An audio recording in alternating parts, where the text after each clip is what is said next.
Hi guys, welcome to True North. मेरा नाम है Anahat Kalsi and today is 29th of March 2024। आज के लेक्चर में हम कवर करेंगे आज के दिन के करंट अफेयर्स। तो शुरू करते हैं। तो सबसे पहला क्वेश्चन है कि किस आईपीएस ऑफिसर को एनआईए यानी कि नेशनल इन्वेस्टिगेशन एजेंसी का नया डीजी अपॉइंट किया गया है। तो आंसर है इसका ऑप्शन बी, सदानंद वसंत दाते। ठीक है, तो इन्हें अपॉइंट किया गया है न्यू डीजी ऑफ एनआईए। आगे देखते हैं और क्या अपॉइंटमेंट्स हुए हैं। तो एनआईए, एनडीआरएफ और बीपीआरडी इन तीनों के जो चीफ्स हैं उन्हें नया अपॉइंट किया गया है। इनका जो टेन्योर है it will come into effect from 31st of March 2024। तो देखते हैं, हमने देख लिया already DG of NIA. DG of NDRF यानी कि national disaster response force appoint हुए हैं पीयूष आनंद। ठीक है, उसके बाद डीजी ऑफ बीपीआरडी यानी कि bureau of police research and development appoint हुए हैं राजीव कुमार। ठीक है, तो ये है अपॉइंटमेंट्स में। आगे चलते हैं। अगला क्वेश्चन है कि इसरो का जो स्टार्ट प्रोग्राम है, स्टार्ट 2024 प्रोग्राम, इसका प्राइमरी गोल क्या है, एम क्या है। तो आंसर है इसका ऑप्शन सी कि स्टूडेंट्स को इंस्पायर करे towards taking up careers in space science and technology. ठीक है, तो देखते हैं कि इस प्रोग्राम में क्या करेगा इसरो। तो स्टार्ट जो है, firstly it stands for space science and technology awareness training programme. ठीक है, और ये जो है इसरो इसको कंडक्ट करने वाला है दिस ईयर अप्रैल मई में। गोल है इसका कि ट्रेनिंग करवाई जाए स्पेस साइंस रिलेटेड टॉपिक्स और इंडियन स्पेस प्रोग्राम्स के ऊपर, ताकि जो है इंस्पायर हो सके यूथ और आगे जाके करियर्स परस्यू करे स्पेस साइंस और टेक्नोलॉजी में। तो इस इंट्रोडक्टरी लेवल की जो ऑनलाइन ट्रेनिंग है, इसकी ऑडियंस कौन रहेगी। जो फाइनल ईयर के स्टूडेंट्स हैं, अंडर ग्रेजुएट या पोस्ट ग्रेजुएट स्टूडेंट्स हैं, जो ऑलरेडी फिज़िकल साइंसेज या टेक्नोलॉजी जो है परस्यू कर रहे हैं, तो वो इस प्रोग्राम की टारगेट ऑडियंस है। यहाँ पे थोड़ा सा इसरो के बारे में रिकैप कर लेते हैं। तो करंट चेयरमैन है S Somnath, he is also the secretary of the department of space. ISRO का हेडक्वार्टर जो है वो है बेंगलुरु में और इस्टेब्लिश हुआ था ये 1969 में।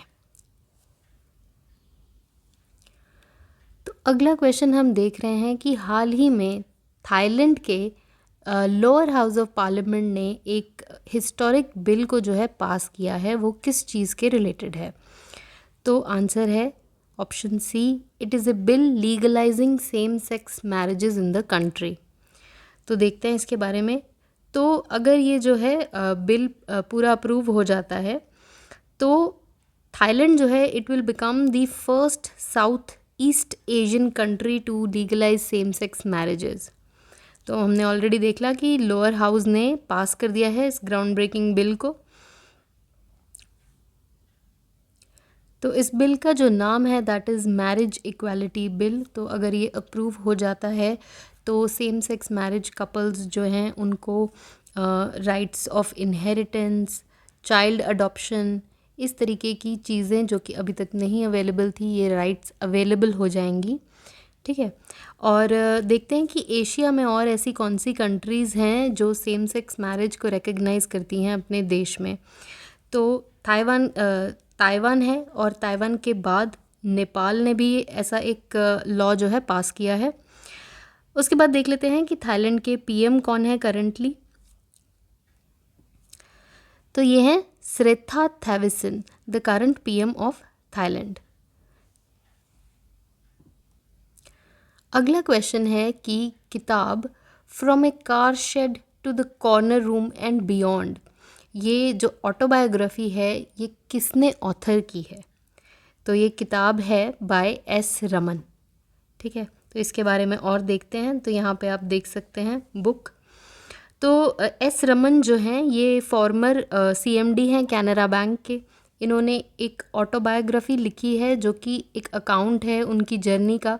तो he started as a clerk at SBI and from then on आगे जाके ये बने chairman and MD of Canara bank. इन्होंने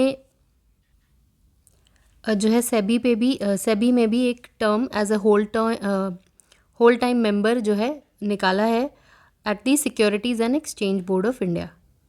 तो हमने देखा एस रमन की जो ऑटोबायोग्राफी है उसका नाम है from a car shed to the corner room and beyond. So now we coming to the miscellaneous section, और इसमें हम सबसे पहले देख रहे हैं कि G20 की EWG मीटिंग हुई है, यानी कि एम्प्लॉयमेंट वर्किंग ग्रुप की मीटिंग। तो सेकेंड EWG मीटिंग हुई है under the Brazilian presidency and it is being held in the capital of Brazil, Brasilia. India जो है G20 ट्रोइका का मेंबर है। तो ट्रोइका का मीनिंग है कि अभी करंटली जिसके पास प्रेसिडेंसी है वो देश, उसके पिछले साल जिसके पास थी, और नेक्स्ट ईयर जिस कंट्री के पास प्रेसिडेंसी रहेगी, वो तीनों देश मिला के जो है ट्रोइका बनता है। तो इंडिया के पास जो है G20 की प्रेसिडेंसी थी लास्ट ईयर 2023 में। राइट नाउ है ब्राज़ील के पास, और नेक्स्ट ईयर होगी साउथ अफ्रीका के पास। तो India is a member of the G20 Troikaa, तो इसके चलते इंडिया इस मीटिंग को को चेयर कर रहा है along with Brazil and South Africa. जो इंडियन डेलीगेशन है इस मीटिंग में, it is represented by Sumita Dawra, जो कि सेक्रेटरी हैं लेबर एंड एम्प्लॉयमेंट की। अब ये जो मीटिंग है ये देख लेते हैं किस बारे में होती है। तो बेसिकली यहाँ पे जो क्रिटिकल लेबर इश्यूज़ हैं उनको डिस्कस किया जाता है। तो G20 EWG का जो मैंडेट है, it is to address labour, employment and social issues, ताकि ग्रोथ हो, बट जॉब रिच ग्रोथ हो और सस्टेनेबल ग्रोथ हो सबके लिए। ठीक है, आगे हम देख रहे हैं कि सेनेगल के नए प्रेसिडेंट जो हैं बनने वाले हैं बैसिरो दाओमे फे। तो he is the front runner in the Senegal presidential election. ठीक है, he has one less than 2 weeks after being released from prison to run in the election. और जो है इस इलेक्शन के पहले Senegal has seen months of unrest, जो Faye और उनके साथ कुछ और लीडर्स के अरेस्ट से शुरू हुए। तो बहुत से प्रोटेस्ट हुए और अब इस इलेक्शन में फे जो हैं जीत गए हैं and is going to become the Senegal's next president. आगे हम देख रहे हैं कि पहली इंडिया में बनी स्वाइन फीवर वैक्सीन जो है किसने डेवलप की है।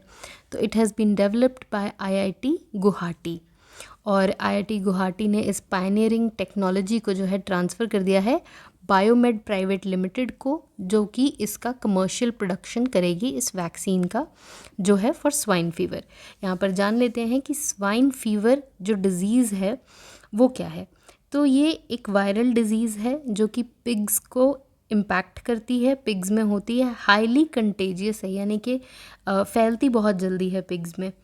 तो ऑल्दो ये ह्यूमंस को इफ़ेक्ट नहीं करती, लेकिन इतनी हाईली कंटेजियस है अमंग पिग्स कि it possess a severe threat and has a very high mortality rate among pigs. ठीक है, तो हमने देखा स्वाइन फीवर की वैक्सीन जो कि इंडिया में बनी है। आगे चलते हैं। तो UP board of Madrasa education act of 2004, इसे जो है स्ट्राइक डाउन कर दिया है इलाहाबाद हाई कोर्ट ने, और कहा है कि दिस एक्ट इज़ अनकॉन्स्टिट्यूशनल। अब क्या हैं वो प्रिंसिपल्स जो ये एक्ट जो है वायलेट कर रहा है, तो देखते हैं।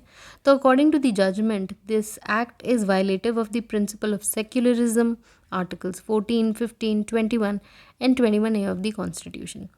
तो जजमेंट का ये कहना है कि स्टेट को कोई पावर नहीं है कि एक बोर्ड बनाए फॉर रिलीजियस एजुकेशन, या फिर एक board of school education just for a particular religion अगर स्टेट बनाती है, तो this is violative of the constitution. ठीक है, तो देखते हैं कि क्या कहता है मदरसा एजुकेशन एक्ट 2004, जिसे कि अब अनकॉन्स्टिट्यूशनल डिक्लेयर कर दिया गया है।